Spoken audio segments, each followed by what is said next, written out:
మీరు చెప్పండి అసలు మీరు ఎక్కడ కలిసారు? లేకపోతే పెద్దలు కుదిర్చిన వివాహమా? మీ రిలేషన్ ఎలా ఉంటుంది? మీరు చెప్తే వినాలనుంది. యాక్చువల్‌గా చాలా మందికి ఇదొక డౌట్. మీది లవ్ మ్యారేజా అని అడుగుతారు. కాదు, అరేంజ్డ్ మ్యారేజ్. ఫస్ట్ టైమ్ పెళ్లి చూపుల్లోనే చూసుకున్నాము. అండ్ వీళ్ళ వదిన వాళ్ళు మాకు రిలేటివ్స్ అవుతారనమాట. కొంచెం దూరం చుట్టాలు అంటారు కదా! అట్లా. సో, అలా వచ్చింది మాకు సంబంధం. సో, పెళ్లి చూపుల్లో ర్యాండమ్‌గా మాట్లాడుకున్నారా? లేకపోతే అన్ని విషయాలు పెద్దవాళ్ళే మాట్లాడుకున్నారా? మాట్లాడుకున్నాం. మీకు కానీ అప్పుడు డ్రైవింగ్ వచ్చా అని అడిగారా ఆయన? యాక్చువల్‌గా నేను నేర్చుకున్నాను. ఐ మీన్ మా పెళ్ళయ్యాక ఫస్ట్ సేల్ ఎళ్ళాక ఒక్కదాన్ని ఉన్నాను. సో, అప్పుడు నేర్చుకున్నాను నేను డ్రైవింగ్. ఏం డ్రైవ్ చేస్తారు మీరు? 2 వీలర్ వచ్చు, 4 వీలర్ వచ్చు. సో, ఆ పెళ్లి అరేంజ్డ్ మ్యారేజ్ మీది. యాహ్! అరేంజ్డ్ మ్యారేజ్ తర్వాత మీకు అప్పటికే తెలుసా? అప్పటికే ఆయన నేవీలో ఉన్నారా? మర్చెంట్ నేవీలో ఉన్నారా? యాహ్! ఆల్‌మోస్ట్ అప్పటికి 8 ఇయర్స్ అవుతుందనుకుంటా. అచ్చా! సో, ఆయన మర్చెంట్ నేవీలో ఉన్నారని తెలిసే మీరు మ్యారేజ్ చేసుకున్నారు. యాహ్! అంటే యూ నో దట్ 6 మంత్స్ ఆయన ఇక్కడ ఉండరు. 6 మంత్సే మీతో ఉంటారని మీకు తెలుసు పెళ్ళప్పటికే. ఆ! తెలుసు. భయమే లేదా? ఫస్ట్ ఒక సేల్‌కి కొంచెం భయమనిపించింది. ఇంక తర్వాత అలవాటు చేసుకున్నా. యూజువల్లీ ఒక ఫ్యామిలీ అన్న తర్వాత వైఫ్ అండ్ హస్బెండ్ అంటే వైఫ్ చేసే రోల్ వైఫ్ చేస్తుంది. హస్బెండ్ చేసే రోల్ హస్బెండ్ చేస్తారు. లైక్ ఫర్ ఎగ్జాంపుల్ చిన్న చిన్నవే మాట్లాడుకుందాం. ఎమర్జెన్సీస్ అయినా ఇంట్లో, లేకపోతే ఏదైనా అవసరమైనా గబుక్కుని ఇంట్లోంచి బయటికెళ్ళి హస్బెండ్ తీసుకొస్తాడు. లేకపోతే ఇంట్లో పెద్దవాళ్ళు ఉంటే ఆర్ ఏదన్నా బయట పనులు మగవాళ్ళు చేస్తారు. ఇల్లు మెయింటెనెన్స్ వరకు ఆడవాళ్ళు చేస్తారు. 6 మంత్స్ ఆయన లేకపోతే ఆయన రోల్ మీరు తీసుకొని చేయడం ఎప్పుడన్నా కష్టం అనిపించిందా? Did you ever have that challenging situation in life? ఒక్కొక్కసారి అనిపిస్తది మా పాప విషయంలో. ఆహ్, అంటే ఎంత చెప్పినా వినదు. ఒక్కొక్కసారి హ్యాండిల్ ఒక్కొక్కసారి నేను కూడా వీక్, కొంచెం హెల్త్ అంతా డిస్టర్బింగ్ ఉంటే కొంచెం ప్రాబ్లమ్ అనిపిస్తది. ఇంక ఆ టైంలో నేను మమ్మీ వాళ్ళ ఇంటికెళ్తా. అచ్చా! అచ్చా! సో, అచ్చా! కొంచెం అక్కడ మమ్మీ, డ్యాడీ అండ్ వాళ్ళకి అలవాటు ఉంటుంది కదా! సో, రిలాక్స్‌గా ఉండొచ్చు అని చెప్పేసి. Very good. So, parents support మంచిగా అనిపిస్తుంది. Yeah! Be it in-laws or parents whatever పెద్దవాళ్ళ సపోర్ట్ మీ ఫ్యామిలీలో మంచిగుంది. యాహ్! సరే ఆయన గురించి ఏదైనా వెరైటీ విషయాలు చెప్పండి. ఏంటంటే మన రాజశేఖర్ గారి పరిస్థితి ఏంటి? వెరైటీ అంటే మాకంత ఏముండదు. రొటీన్ ఉంటది. హ్మ్. అంటే ఆయన కోపం ఎక్కువ? లేకపోతే నవ్విస్తాడా? లేకపోతే విసిగిస్తారా? ఏదైనా ఆయన గురించి చెప్పండి. కోపం ఎక్కువే, విసిగించడము ఎక్కువే. ఏదన్నా ఫన్ చేస్తే ఆ ఫన్ గూడా అట్లనే సో, ఉంటది. ఏదైనా పీక్ అన్నమాట. హ్మ్. మీరు చెప్పండి రాజశేఖర్ గారు, మర్చెంట్ నేవీ మీ రిలేషన్‌ని ఎలా షేప్ చేసింది అంటే ఏం చెప్తారు? బికాజ్ 6 మంత్సే ఉంటారు మీరు కలిసి. 6 months you need to go and do your responsibility at the ship. So, మీ కెరియర్, మీ లైఫ్‌ని ఏ రకంగా బాండ్ చేసింది అంటే ఏం చెప్తారు? చాలా మందికి పెళ్ళైన కొత్తలో హనీమూన్‌కెళ్తే ఎంత హ్యాపీనెస్ ఉంటదో, ప్రతి 6 మంత్స్‌కి నేను షిప్ నుంచి దిగుతున్నప్పుడు నాకు అదే ఫీలింగ్ ఉంటది. ఒక విధంగా ఎంత దూరమయ్యి మళ్ళీ సో స్వీట్. కలుస్తున్నాము అన్న ఒక హ్యాపీనెస్ ఉంటది. ఈ మధ్య ఈమె కన్నా ఎక్కువ ఇంపార్టెన్స్ పాపకివ్వడం మొదలయ్యేసరికి సో, ఈ 2 ఉన్నాయన్నమాట. అటు హ్యాపీగా అద్వితిని కలవచ్చు, ఇక పాపతోటి టైమ్ స్పెండ్ చేయొచ్చు అన్న ఒక ఆ మూమెంట్స్‌ని బాగా ఎంజాయ్ చేస్తున్నాను. కాకపోతే షిప్‌లో ఉన్నప్పుడే పర్సనల్ లైఫ్‌ని మిస్ అవుతున్నా అని ఒక అదుంటది. ప్రతి ఒక్కరికి మనకి ప్రొఫెషన్ ఎంత నచ్చినా గానీ, పర్సనల్ లైఫ్‌కి కొంచెం దూరంగా ఉండేసరికి ఆ బాధ ఉంటది చూడు, అది ఎప్పటికీ ఉంటది గానీ, వచ్చినప్పుడు మాత్రం మాక్సిమం టైం ఇంట్లోనే ఉంటాను కాబట్టి వీళ్ళతో టైం స్పెండ్ చేస్తున్నాను. సో, బేసికల్‌గా బాగా ఇంట్లో వాళ్ళు గుర్తొచ్చినప్పుడు ఏం చేస్తారు రాజశేఖర్ గారు మీరు? అద్వితి గారు గుర్తొచ్చినప్పుడు కానీ, లేకపోతే మీ పాప తను గుర్తొచ్చినప్పుడు గానీ, మీ పేరెంట్స్ గుర్తొచ్చినప్పుడు గానీ, when you miss your family. So, miss అయినప్పుడు ఏంటంటే, ఇప్పుడు షిప్‌లో మాకు లిమిటెడ్ ఇంటర్నెట్ ఉంటుంది. దాంతోటి వాట్సాప్‌లో గానీ, వాయిస్ మెసేజెస్, వాయిస్ కాల్స్ చేసుకోవచ్చనమాట. సో, నేను ఎంత అడిక్ట్ అయిపోతానంటే, షిప్‌లో ఏదైనా ఫుల్ టెన్షన్ ఉండి, నాకు వర్క్‌లో చాలా ఎమర్జెన్సీస్ వస్తూ ఉంటాయి. ఇక్కడంటే ఏదైనా బస్సుకి, కార్‌కి ఏదైనా రిపేర్ అయినప్పుడు, రిపేర్ చేయడానికి ఎవరో ఒకరు వస్తారు. షిప్ నడి సముద్రంలో ఉన్నప్పుడు బయట నుంచి ఎవరిని పిలవలేము. ఏ రిపేర్ వచ్చినా మేమే చేసుకోవాలి.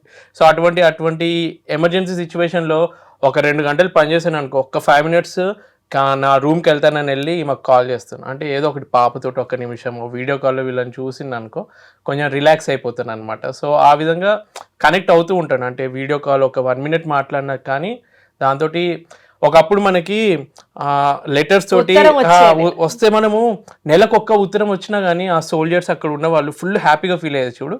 అంటే మాకు షిప్‌లో ఉన్నా గానీ, అలా వీడియో కాల్‌లో అట్లా వాయిస్ కాల్‌లోనే మాకు తెలియని ఒక హ్యాపీనెస్ ఉంటది. సో ఆ విధంగా మెయింటైన్ అవుతుంది కమ్యూనికేషన్. సో బేసికల్గా రాజశేఖర్ గారిని అడిగితే secret of your happy marriage ఏంటండి అని అడిగితే 6 నెలలు ఇంట్లో ఉండదు, 6 నెలల తర్వాత రండి అంటారా? మేబీ అది కూడా ఒక రీజన్ అయి ఉండొచ్చు. ఎప్పుడు ఇంట్లో ఉండి ఫైట్ చేసుకునే బదులు ఇది కూడా ఒక టైప్ ఆఫ్ రిలేషన్షిప్, ఇట్లా కూడా ఉండొచ్చు అని. సో బేసికల్గా ఆవిడ మెంటల్గా ప్రిపేర్ అయిపోయారు కాబట్టి మీరు 6 నెలలు ఇంటికి రాకపోయినా రేపు మీరు ప్రొఫెషన్ మారినా సరే ఏం అవ్వదు. సో 6 నెలలు ఇంట్లో రాకపోతే హ్యాపీ అదే ఉంటుంది. అప్పుడప్పుడు నాకు ఐడియా వస్తుంది ఇలాంటిది ఏదైనా చేయొచ్చు. 3 నెలలు షిప్ చేసి 3 నెలలు ఇంకెక్కడైనా ఫారెన్ ట్రిప్ వెళ్ళి తర్వాత వస్తే విన్నారా? ఇది విన్నారా? ఏం జరుగుతుంది ఇక్కడ? ఆల్మోస్ట్ లాస్ట్ 2023లో అనుకుంటా 11 months షిప్లోనే ఉన్నారు. ఉన్నాను. సో షిప్ కంపెనీలో ఎంప్లాయీస్ షార్టేజ్ వల్ల ఈయన రిప్లేస్మెంట్కి ఇంకొక ఇంజనీర్ దొరకలేదు. సో ఆల్మోస్ట్ జూలైలో దిగాల్సింది ఆగస్ట్ అన్నారు, ఆగస్ట్ వెళ్ళి అక్టోబర్ అన్నారు, అక్టోబర్లో కూడా దొరకలేదు. సో లాస్ట్ దసరా నుంచి దివాళీ వరకు కంటిన్యూస్గా వాళ్ళ హెడ్కి కాల్ చేసి రిక్వెస్ట్ చేసి ఒకరోజు మేబీ పడుకొని లేచి కాల్ చేశాను అనమాట. మేబీ అతను ఏడుస్తున్నా అనుకున్నట్టున్నారు. మీరు ఏడవకండి, I will do it for you, you are my sister, I will do everything. ఆ రోజు నెక్స్ట్ 1 weekతో మీ హస్బెండ్ ఇంట్లో ఉంటారు అని చెప్పి నిజంగా కరెక్ట్ 1 weekలో ఇంటికి వచ్చేసారు. చూసారా ఉమెన్ పవర్? చూసారా అసలు? ఆ పోర్ట్ ఎంత డేంజరస్ పోర్ట్ అంటే పాపాను గునియా అని చెప్పి అక్కడ మాక్సిమం ఎవరిని దింపరు అనమాట. కొన్ని కంట్రీస్ ఇప్పుడు మనకి పాకిస్తాన్లో మనల్ని ఎనిమి కంట్రీ లాగా ఎట్లా ట్రీట్ చేస్తారో ఆ కంట్రీలో ఏంటంటే పావర్టీ ఎక్కువ ఉండేసరికి, సొమాలియాలో పైరేట్స్ ఎట్లనో ఆ కంట్రీలో కూడా పావర్టీ ఎక్కువ ఉండేసరికి ఎవరైనా వెళ్ళినా అటాక్స్ జరుగుతాయి అనమాట. అంత డేంజరస్ కంట్రీలో కూడా షిప్ దింపిండు ఈమె. ఆ బలం అలా అటువంటిది అనమాట. నిజంగా ఆవిడ captain of your life ship అండి. అంటే ఎంత ప్రేమించకపోతే మిమ్మల్ని మీకన్నే ఒక సుపీరియర్ ఆఫీసర్కి ఫోన్ చేసి పంపిస్తారా పంపించారా ఒక మాట చెప్పండి అని నాన్ స్టాప్గా మాట్లాడకపోతే ఆయన కన్విన్స్ అయ్యి డెస్పైట్ ఆయన రిప్లేస్మెంట్ లేకపోయినా కూడా ఆయన్ని పంపించారు అంటే రిప్లేస్మెంట్ వెతికి మరి ఇంకో పర్సన్ ని పంపించి అంటే అప్పటికి 6 నెలల్లో జరగంది మీరు మళ్ళీ పట్టుపట్టి దాన్ని సాధించారు. బేసికల్ గా సత్యభామ గారి కంటే ఇంకా ఎవరెవరు కంటే కూడా చాలా ఆఫీసర్ ఇంకా కాంటాక్ట్ లో ఉంటారు. ఎప్పుడైనా ఏదైనా విషెస్ కానీ ఏదైనా పంపించిన డెఫినెట్ గా రిప్లై వస్తుంది అతని దగ్గర నుంచి. Wonderful, so sweet, so sweet. అంటే మీరంతా ట్రూగా లవ్ చేస్తున్నారు కదా మీ హస్బెండ్ని, కాబట్టి ఆ మెసేజ్ మధ్యలో ఎక్కడ బ్రేక్ లేకుండా ప్రాపర్గా కన్వే అవుతుంది, మీకు కూడా ఆ రిజల్ట్ రిఫ్లెక్ట్ అవుతోంది. So we are happy that way. ఎప్పుడన్నా అట్లా సర్ప్రైజులు ప్లాన్ చేశారా ఆయన షిప్లో ఉన్నప్పుడు? లేదు, అట్లా ఎప్పుడు ప్లాన్ అట్లా ఇప్పుడు ఆప్షన్ రాలేదు ఇప్పటి వరకు. అవునా? సో పిల్లల్ని హ్యాండిల్ చేసేటప్పుడు ఇప్పుడు మీరంటే యువర్ అడల్ట్స్, మీకు తెలిసే మ్యారేజ్ చేసుకున్నారు, so things like that. But చిన్న పిల్లలు ఉన్నప్పుడు మీ పాపని మీరు వెళ్ళిపోతూ ఉన్నప్పుడు తను ఫీల్ అవుతుంది కదా, డాడీ లేరు, డాడీ ఉండరు ఇంకొక మళ్ళీ 6 months వరకు అన్నది. ఆ ప్రెషర్ ఎలా హ్యాండిల్ చేస్తారు ఇద్దరు? నేను మెంటల్గా ముందే ఫిక్స్ అయ్యాను. అంటే నాకు ముందు నుంచి అలవాటే కాబట్టి ఇలాంటిది ఫేస్ చేయాలని ముందే ఫిక్స్ అయ్యాను. కాకపోతే నిజంగా అప్పుడు ఆలోచించిన దానికి రియాలిటీలో ఫేస్ చేస్తున్న దానికి చాలా డిఫరెన్స్ ఉంది. ఎందుకంటే ఒక్కసారి పాప 6 months ఉన్నప్పుడు ఫస్ట్ టైం వెళ్తున్నప్పుడు మాత్రం చాలా ఎమోషనల్ అయిపోయాయి. ఎందుకంటే తను ఎక్స్ప్రెస్ చేయలేదు. 6 months 7 months బేబీ అనమాట. ఆ టైంలో విడిచి వెళ్ళిపోతున్నప్పుడు ఫుల్ బాధేసింది. తర్వాత ఇప్పుడు మళ్ళీ ఈసారి వెళ్తున్నప్పుడు ఇంకెంత బాధపడాలా అని ఒక టెన్షన్ అనమాట. ఇంతకుముందు వెళ్ళినప్పుడు మైండ్ అంత మెచ్యూర్ అవ్వలేదు, అంత తెలియలేదు. నేను వెళ్తున్నానంటే ఏదో ముంబైకి కోర్స్ కోసం వెళ్ళుంటాడేమో, 3 daysకి 4 daysకి మళ్ళీ నాన్న వచ్చేస్తాడని అనుకుంటుంది. ఇప్పుడు వెళ్తుంటే మాత్రం ఇప్పటికీ ఇంకా 1 monthలో నేను షిప్ ఎక్కుతానమ్మా, ఓకేనా అంటే వద్దు నాన్న ఎక్కొద్దు, ఇక్కడే ఉండాలి కదా నువ్వు, ఇక్కడ ఏదైనా చేసుకో అంటే అప్పుడప్పుడు అంటే తనకి ఒక ఫీలింగ్ రావాలి, నాన్న ఇంట్లో ఖాళీగా ఉంటాడన్న ఫీలింగ్ రావద్దని చెప్పి నేను ఏం చేస్తానంటే యూట్యూబ్లోనే మధ్య మధ్యలో ప్రమోషన్స్కి, అంటే వర్కింగ్ ఫాదర్ లాగా నా బిడ్డకి నేను కనిపించాలని చెప్పి అప్పుడప్పుడు బయటకు వెళ్ళి ప్రమోషన్స్కి వెళ్తాను అనమాట. నాన్న ఈరోజు నువ్వు ప్రమోషన్కి వెళ్ళలేదా, ఎందుకు డల్గా ఉన్నావు, ప్రమోషన్కి వెళ్ళు ఏం కాదు అని అంటే మొత్తం దానికి అర్థమవుతుంది అనమాట. మా డాడీ కూడా ఇక్కడే ఉంటున్నాడు, పని చేస్తున్నాడు, తర్వాత మళ్ళీ షిప్లో వర్క్ చేస్తాడు, వస్తాడు, మెల్లమెల్లగా అన్నీ అర్థం చేసుకుంటుంది. కాకపోతే వేరే రిలేటివ్స్ వాళ్ళ దగ్గర ఏదైనా ఫెస్టివల్స్ జరుగుతున్నప్పుడు వాళ్ళ పేరెంట్స్ తోటి ఫాదర్ తోటి ఆడుకుంటున్నప్పుడు తిని అర్థం చేసుకుంటుంది అనమాట. ఆ టైంలో ఏమో ఫీల్ అయిపోయి నాకు ఫోన్ చేస్తుంది, చూడు వాళ్ళు అంటే పాప అంటుంది నాన్న లేడేంటి. రాత్రి అప్పుడప్పుడు బెడ్ మీద మేము ముగ్గురం ఉంటాం కదా, అలవాటు అయిపోయి మళ్ళీ వీళ్ళిద్దరే ఉన్నప్పుడు నాన్న గుర్తొస్తుండో అని ఏడవడము, ఆమెను ఓదార్చే బదులు ఈమె కూడా అప్పుడప్పుడు ఏడ్చి నాకు ఫోన్ చేయడము, అవన్నీ కొంచెం ఎమోషనల్ అయిపోతాం ఆ టైం. ఆ మాట మీరు చెప్తుంటే ఇప్పుడే ఆవిడ ఎమోషనల్ అయిపోతున్నారు. ఆ కళ్ళ నిండా నీళ్లు చూడండి ఒక్కసారి. బట్ ఆ టైంలో హ్యాండిల్ చేయడం అమ్మో అస్సలు అవ్వదు. అవునా? ఎంత ట్రై చేసినా కూడా ఆహా నాకు నాన్ననే కావాలి ఇప్పుడు. యాక్చువల్గా లాస్ట్ 3 years అంత ప్రాబ్లం కళ్ళు అవ్వలేదు కానీ తుడుచుకోరా అసలు? మిమ్మల్ని అలా చూస్తుంటే నాకే కళ్ళలో నీళ్ళు తిరిగిపోతున్నాయి ఇప్పుడు. లాస్ట్ 3 years ఆ ప్రాబ్లం అవ్వలేదు. బట్ రీసెంట్గా జూన్లో జాయిన్ అయినప్పుడు అనుకుంటా మా ఇన్లాస్ కూడా యూఎస్కి వెళ్తున్నారు. సో మేమిద్దరం ఉండడం కష్టం అనేసి మమ్మీ వాళ్ళ దగ్గరికి షిఫ్ట్. సో వాళ్ళు యూఎస్కి వెళ్ళే టైంకి మేము వెళ్ళామన్నమాట సెండ్ ఆఫ్ వేయడానికి వెళ్తే. ఇంక మా రూమ్లోకి వెళ్ళి ఉండగానే గుర్తొస్తాయి కదా తనకన్నీ. నాకు నాన్న కావాలి, నాన్న అలా ఎలా వదిలేసి వెళ్ళిపోయాడు నన్ను అంటే ఇంక ఏం చెప్పాలి. సరే ఉన్నాం కదా, మేము ఉన్నాం కదా అంటే కాదు నాకు నాన్ననే కావాలి. నేనున్నన్ని రోజులేమో నాన్నని కొడుతుంది, నాన్నంటే ఇష్టం లేదు అని అంటది. అయితే అదే క్వశ్చన్ అడుగుతుంది, ఎందుకు నాన్నంటే ఇష్టం లేదు కదమ్మా నీకు, ఇప్పుడు ఎందుకు నాన్న గుర్తొస్తున్నాడు అంటే, లేదు నాన్నంటే ఇష్టం, నాకు నాన్న కావాలి అంటే అప్పుడు దూరం అయినప్పుడు ఇంకెక్కువ దానికి అర్థమవుతుంది అనమాట. అసలు ఆ బాండ్ ఎంత వాల్యుబుల్లో ఎంత ప్రెషస్ అర్థమవుతుంది. ఏదో సామెత చెప్తారు కదా, ఎంతటి రాజైనా ఒక తల్లికి కొడుకే అంటారు కదా. అలా ఎంత పొజిషన్లో ఒక తండ్రి ఉన్నా కూతురు విషయంలో ఆ బాండ్ అనేది చాలా స్పెషల్. అండ్ అది చిన్న పెద్ద అన్నది కాదు, ఎప్పటికీ ఉండిపోతుంది ఆ స్పెషల్ బాండ్. అండ్ రోజు చూసుకొని దగ్గరున్న అమ్మ కన్నా డెఫినెట్లీ ఆడపిల్ల కాబట్టి, కూతురు కాబట్టి ఫాదర్కి ఎక్కువ అటాచ్ అవుతూ ఉంటుంది. అదే కొడుకుంటే మేబీ వైస్ వర్సా తల్లికి అటాచ్ అవుతారేమో. బట్ కూతురు అనేసరికి డెఫినెట్లీ తండ్రికి ఎక్కువ అటాచ్ అవుతారు. బేసికల్గా మీరిద్దరూ మర్చెంట్ నేవీ గురించి ఉన్న మిస్కన్సెప్షన్స్ని, అంటే నేను ఇలా అనుకున్నాను కాదు కదా ఇలా అయింది, లేదా అసలు ఇలా కదా ఉండాలి, దిగిన తర్వాత తెలిసిందే నాకు ఏంటి ఇంత కష్టంగా ఉంది అని ఆయన కెరియర్ గురించి ఏమైనా తెలుసుకున్న సిచ్యువేషన్ ఉందా? అంటే టఫ్ సిచ్యువేషన్ లాగా అనుకోవచ్చు మనం. టఫ్ అంటే ఇప్పుడు వరకు ఎప్పుడు ఫేస్ చేయలేదు. బట్ రీసెంట్గా జాయిన్ అయినప్పుడు కింద పడ్డారనమాట 2 daysకే. మెట్లు జారి కింద పడ్డాను అనమాట నేను. సో అదే ఇలా అయింది ఏంటి సడన్గా అని ఒక 1 week 10 days ఒక టైప్ ఆఫ్ అంటే ఇక్కడి నుంచి వెళ్ళిన తర్వాత వెళ్ళిన తర్వాత జాయిన్ అయ్యాక వితిన్ 2 daysలోనే అనుకుంటే కింద పడ్డారు. అండ్ అదొక్కటైతే ఇది జరిగినాక ఒక 3-4 daysకి వీళ్ళ ఫ్రెండ్ ఎక్స్పైర్ అయ్యారు అనమాట. యాక్చువల్గా వాళ్ళ ఫ్రెండ్ అతనికన్నా నాకు కొంచెం ఎక్కువ సేమ్ ఫీల్. సో మొత్తం కలిపి ఒక 1 month ఫుల్ డిస్టర్బింగ్ ఉండేది. ఇది తినేందుకు కనెక్ట్ అవుద్ది అంటే, ఇప్పుడు నా ఫ్రెండ్ వాళ్ళ వైఫ్ అర్థం చేసుకుంటుంది కదా. ఇప్పుడు సడన్గా నాతో ఉన్న husband all of sudden morning వాక్కి వెళ్ళి ఇంటికి రాగానే తను హార్ట్ స్ట్రోక్ తోటి చనిపోయారు అనమాట. సేమ్ నా ఏజ్ తను కూడా. సో అవన్నీ ఆ టైంకి నాకు షిప్లో నేను జారిపడి ఇక్కడ కుట్లు టైపు అప్పుడు వేయలేదు కానీ షిప్లో కుదరలేదు, కట్ అయిపోయింది అనమాట. ఒక హెవీ ఆబ్జెక్ట్ నా తల మీద పడి ఆ హాస్పిటల్ కూడా వెళ్ళలేదు అనమాట. షిప్ అప్పుడు సముద్రంలో ఉంది కాబట్టి వెంటనే ఎమర్జెన్సీగా మేము దిగలేకపోయాం. మీకు షిప్లో డాక్టర్స్ ఉంటారా? షిప్లో డాక్టర్ ఉంటారు. మా మెర్చెంట్ నేవీ షిప్లో ఎలా ఉంటుందంటే, ఉండేది మేము ఒక 22-23 members క్రూ ఉంటాము. సో మాకు మెడికల్ ఎమర్జెన్సీస్కి ఫోన్ కాల్ చేసి అలా ఉంటుంది కానీ డాక్టర్ని స్పెషల్గా ఉంచరు. ఇక ప్యాసింజర్ షిప్స్, పెద్ద పెద్ద లగ్జరీ క్రూజ్ షిప్స్ ఉంటాయి చూడు, అందులో డాక్టర్స్ ఉంటారు కానీ ఈ కమర్షియల్ షిప్స్లో ఉండరు. సో ఆ విషయంలో మా ఫ్రెండ్కి ఇలా అయ్యి అటువంటి కొంచెం నెగిటివ్ విషయాలు వినేసరికి ఎవరికైనా సైకలాజికల్గా ఫీల్ ఉంటుంది కదా. తనకనే కాదు, నాకు ఆ ఫ్రెండ్ విషయం విన్న తర్వాత నాకు అదే ఫీలింగ్ వచ్చింది. అంటే మనము లైఫ్ని ఎప్పుడు ఒకే వేలో వెళ్తుంది అనుకుంటాం కానీ అన్ఎక్స్పెక్టెడ్గా కొన్ని సిచ్యువేషన్స్ వచ్చినప్పుడు లేనప్పుడు ఇంకా భయం వేస్తుంది, 100% భయం వేస్తుంది.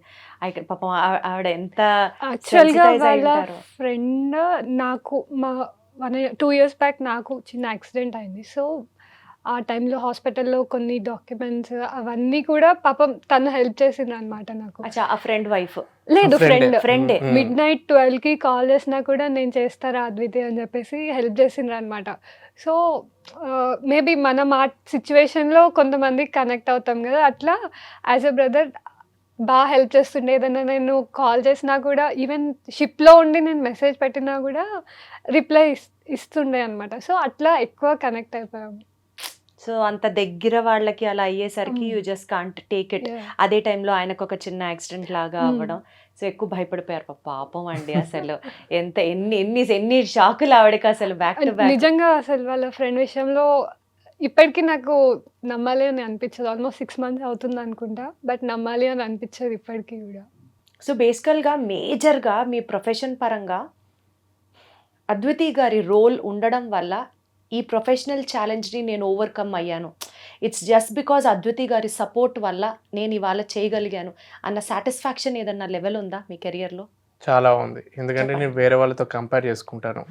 ఇప్పుడు నాతో పాటు వర్క్ చేసే వాళ్ళు ఉంటారు కదా, వాళ్ళ సిచ్యువేషన్స్ విన్న తర్వాత నాకు అనిపిస్తుంది, అబ్బా ఇప్పుడు ఒక చిన్న గీత అని మనం ఎలా డిసైడ్ చేస్తాం, దాని మీద పెద్ద గీత గీస్తే ఇది చిన్నదా పెద్ద అని ఎట్లా తెలుస్తుందో, వాళ్ళ పర్సనల్ లైఫ్స్లో కొన్ని సిచ్యువేషన్స్, ఒక టైంలో ప్రెగ్నెంట్, మా ఫ్రెండ్ వాళ్ళ వైఫ్ ప్రెగ్నెంట్ అయితే తిని షిప్ దిగలేకపోయాడు. ఆ టైంలో కరోనా, ఆ టైంలో ప్రతి కంట్రీలో డిఫరెంట్ రిస్ట్రిక్షన్స్ ఉండి పర్మిషన్ దొరక్క వాళ్ళు దిగలేదు. సో దిగకుండా పాప పుట్టిన తర్వాత తను వైఫ్ని కలవడానికి వెళ్ళాడు అనమాట. కలిసిన వెంటనే ఆమె హరాస్మెంట్ కేసు పెట్టి పోలీస్ స్టేషన్కి తీసుకెళ్ళి, నా ప్రెగ్నెన్సీ టైంలో నువ్వు రాలేదని చెప్పి కొన్ని తప్పుడు కేసులు వేసి మొత్తం డైవర్స్ వరకు వెళ్ళింది ఆ కేసు. తర్వాత సేమ్ అదే టైంలో నేను షిప్ దిగి మా పాప పుట్టినప్పుడు కూడా నేను షిప్లోనే ఉన్నాను. పుట్టిన 3 నెలలకి వచ్చానమాట ఇంటికి. But the way she received మీ అంటే క్వైట్ ఆపోజిట్ అనమాట. ఇట్ డిపెండ్స్, మనకి రాసిపెట్టి ఉంటుంది అనమాట. అంటే లైఫ్ పార్ట్నర్ దొరకడం కూడా కరెక్ట్ వేలో దొరికిన వాళ్ళు నిజంగా అదృష్టవంతుడు. ఎంత సక్సెస్ఫుల్ పర్సన్ అయినా కానీ, అంతెందుకు బిల్ గేట్స్ కూడా డైవర్స్ అయింది. పెద్ద పెద్ద బిలియనర్స్ కోట్లు సంపాదించే వాళ్ళు కూడా భార్య కరెక్ట్ లేకపోతే టార్చర్ పెడితే ఎంత సంపాదించినా వేస్తే. ఇప్పుడు నేను ఈ జాబ్లో సక్సెస్ఫుల్గా మంచిగా హ్యాపీగా ఉంటున్నానంటే 90% ఇంట్లో హ్యాపీ సిచ్యువేషన్ ఉంటేనే ఏ హస్బెండ్ అయినా హ్యాపీగా ఉండగలడు. సో తను కేర్ తీసుకుంటుంది కాబట్టి I feel very happy, lucky కూడా. Very good. So behind successful Rajashekar garu there is a woman named Advithi. No, నేనైతే ఒప్పుకోను. ఒప్పుకోరా? అదేంటి అంత చక్కగా పొగిడినప్పుడు ఎందుకు ఒప్పుకోరు? ఏమో ఏంటంటే తెలీదు మాకు. ఏంటంటే మనకి ఇప్పుడు లేడీస్ని కొంచెం మనం తక్కువ, అంటే సొసైటీలో మన ఇండియన్ కల్చర్లో ముందు నుంచి కొంచెం లేడీస్ తక్కువ అబ్బాయిలు ఎక్కువ అన్న ఫీలింగ్ ఉంది. కానీ ఈజిప్ట్ కల్చర్లో మమ్మీస్ వాళ్ళ శిల్పాలు చూస్తే ఒక రాజు ఒక రాణి ఉంటే రాణి ఇట్లా నడుము దగ్గర చేసి ఆ అబ్బాయికి ధైర్యం ఇస్తున్నట్టు ఫొటోస్ ఉంటాయి. అంటే ఆ టైంలో వాళ్ళకి ఆడవాళ్ళే ఎక్కువ రేంజ్ అనమాట. ఆ టైంలో ఆ అబ్బాయికి ఏదైతే చేయైతే వెనక్కి వేసి ఉంటుందో అప్పటి నుంచి ఈ కొటేషన్ వచ్చింది అనమాట. ప్రతి అబ్బాయి వెనకాల సక్సెస్ఫుల్ ఉమెన్ ఉంది అన్నట్టు. సో యాక్చువల్గా చెప్పాలంటే జంతువుల్లో చూసుకున్నా కానీ అంటే ఆడ జంతువులకే కొంచెం ఎక్కువ ఎనర్జీ ఎక్కువ ఉంటాయి అన్నమాట. సో బేసికల్ గా కూడా పెయిన్ ని తీసుకునే ఎండ్యూరెన్స్ కానీ మెంటల్ గా కానీ women are more stronger than men. ఇది ప్రూవ్డ్ ఫ్యాక్ట్. అందుకే అన్ని అంటే దేవుడు సృష్టించినప్పుడే సరే పిల్లల్ని కనే శక్తి ప్రతి ఆడవాళ్ళకి ఇవ్వాలని ఇచ్చాడు. ఆడవాళ్ళు కాబట్టి భరించగలరు, ఇంకెవరి వల్ల సాధ్యమయ్యే పని కానే కాదు. మెంటల్ గా అద్వితి మీరు చెప్పండి, ఎలా మీరు బ్యాలెన్స్ చేస్తారు? అంటే ఆయన లేనప్పుడు సపోజ్ ఆ సెపరేషన్ ని హ్యాండిల్ చేయడం, కొన్నిసార్లు పాప రెస్పాన్సిబిలిటీ, ఇన్లాస్ రెస్పాన్సిబిలిటీ, బయట పనులు ఇన్ని చూసుకుంటూ ఆయన కావాలి అనిపిస్తుంది, బట్ స్టిల్ ఉండరు. ఆ సెపరేషన్ ని ఎంత మెచ్యూర్డ్ గా మెంటల్ గా హ్యాండిల్ చేస్తారు చెప్పండి? Usually what is Advithi's take on this? పాప విషయం అంటే అది కొన్నిసార్లు నచ్చ చెప్పడం, లేదు అని అంటే కొన్నిసార్లు ఫ్రస్ట్రేషన్ పాపం చూపిస్తా ఆ పాప పైన. బట్ మెయిన్ సపోర్ట్ తనే అనమాట. ఎలా ఉన్నా తీసుకుంటుంది. ఆయన లేనప్పుడు మీరు అసలు ఫస్ట్ ఆఫ్ ఆల్ ఎందుకు అంత ఎమోషనల్ అవుతున్నారు? ఆయన ఉన్నారు కదా, అస్సలు ఎందుకు ఎమోషనల్ అవుతున్నారు? ఏం చెప్పాలనుకుంటున్నారు చెప్పండి ఒకసారి. ఆయన చేయబట్టుకొని గట్టిగా చెప్పండి, ఎంత ఇష్టమో చెప్పండి.